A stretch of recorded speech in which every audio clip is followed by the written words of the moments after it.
8월 13일 오늘 만나 성경 말씀은 스가랴 8장 3절에서 5절 말씀입니다. 나 주가 말한다. 내가 시온으로 돌아왔다. 내가 예루살렘에서 살겠다. 예루살렘은 성실한 도성이라고 불리고 나 만군의 주에 사는 거룩한 산이라고 불릴 것이다. 나 만군의 주가 말한다. 예루살렘 광장에는 다시 남녀노인들이 한가로이 앉아서 쉴 것이며 사람마다 오래 살아 지팡이를 짚고 다닐 것이다. 어울려서 노는 소년 소녀들이 이 도성의 광장에 넘칠 것이다. 아멘.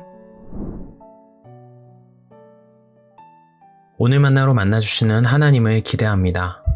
스가랴에게 여호와의 말씀이 임한 시점은 다리오 왕 제2년 8째 달이라고 기록되어 있습니다. 이 시기는 이스라엘의 역사 속에서 포로 귀환 이후에 예루살렘에서 성전 공사가 시작된 후에 어느 시점으로 추정됩니다.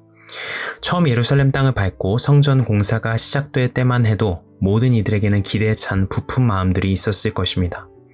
하지만 스가랴서의 기록들을 살펴보면 이런 위대한 과업조차도 공동체 내부에서부터 나오는 회의적인 목소리들로 인해 동력을 잃어가고 있었던 것으로 보입니다. 대표적으로 4장 10절을 보면 시작이 미약하다고 비웃는 자가 누구냐라는 구절이 있죠. 아마도 포로 기전의 솔로몬 성전에 비하면 한없이 작고 초라해 보이는 이런 정도의 성전 건축으로는 어떤 유의미한 변화도 만들어내지 못할 것이라는 비관적 여론이 있었으리라 생각됩니다. 그런 상황 속에서 오늘 본문에서 하나님은 다시금 선언하십니다. 나 주가 말한다. 내가 시온으로 돌아왔다. 내가 예루살렘에서 살겠다. 예루살렘은 성실한 도성이라고 불리고 나 만군의 주에 사는 거룩한 산이라고 불릴 것이다. 하나님께서 시온으로 돌아오셨다고 선언하고 예루살렘에서 자신의 백성들과 함께하겠다고 말씀하십니다.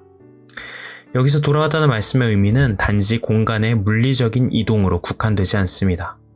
떠나버린 줄 알았던 하나님의 마음과 열심이 여전히 그들 가운데 있다는 선언이죠. 그리고 사람의 짧은 시야로 미약하게 보일지라도 하나님의 관점에서 위대한 회복의 시작인 이 과업을 하나님께서 이루어 가시겠다는 의지의 표현이기도 합니다.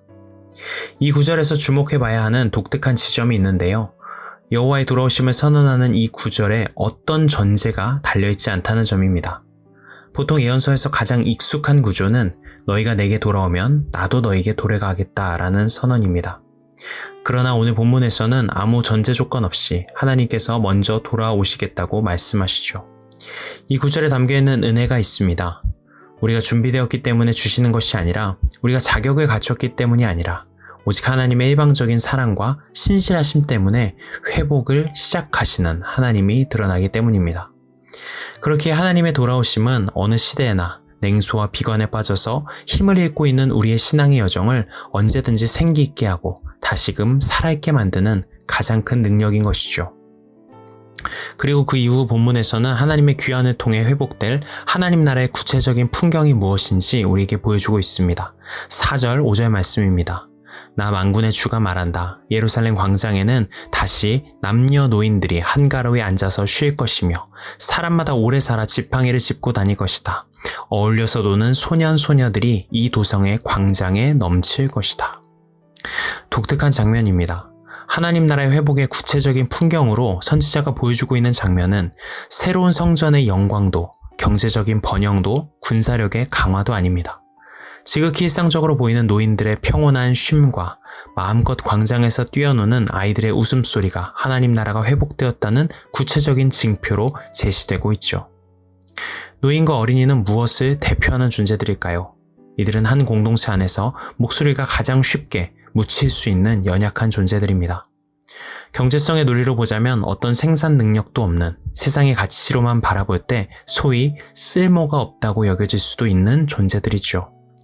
그런데 선지자를 통해 보여지는 하나님 나라의 평화가 이루어진 풍경은 바로 그런 연약한 존재들이 안전하게 머무를 수 있는 사회, 어떤 억압이나 차별 없이 여전히 충만한 생명력을 누릴 수 있는 공동체라고 예언자는 우리에게 말해줍니다. 이런 풍경이 우리에게 가르쳐주는 메시지는 명료합니다. 가장 약한 자가 존중받고 안전한 세상이야말로 하나님께서 거하시는 세상의 모습이다라는 것이죠. 사랑하는 성도 여러분, 오늘날 우리가 걸어가야 하는 신앙의 여정 속에서도 자주 우리의 마음을 무너지게 하는 여러 공격들이 있는 것 같습니다. 가치 있는 변화를 지향하려고 발버둥치는 몸짓에 차갑게 돌아오는 냉소는 우리의 발의 힘을 꺾이게 만들기도 하죠. 하지만 오늘 본문의 약속처럼 누구보다 회복을 꿈꾸시는 하나님께서 우리보다 먼저 돌아오셔서 함께 하시겠다고 약속하십니다. 모든 사람이 조롱하더라도 하나님은 포기하지 않으셨다고 말씀하십니다. 그런 하나님께서는 우리들에게 하나님의 꿈을 함께 꾸자고 초청하십니다. 노인과 어린이로 상징되는 가장 연약하고 무시받기 쉬운 존재들이 여전히 존귀하게 여김받으며 충만한 생명력을 가지고 살아가는 공동체.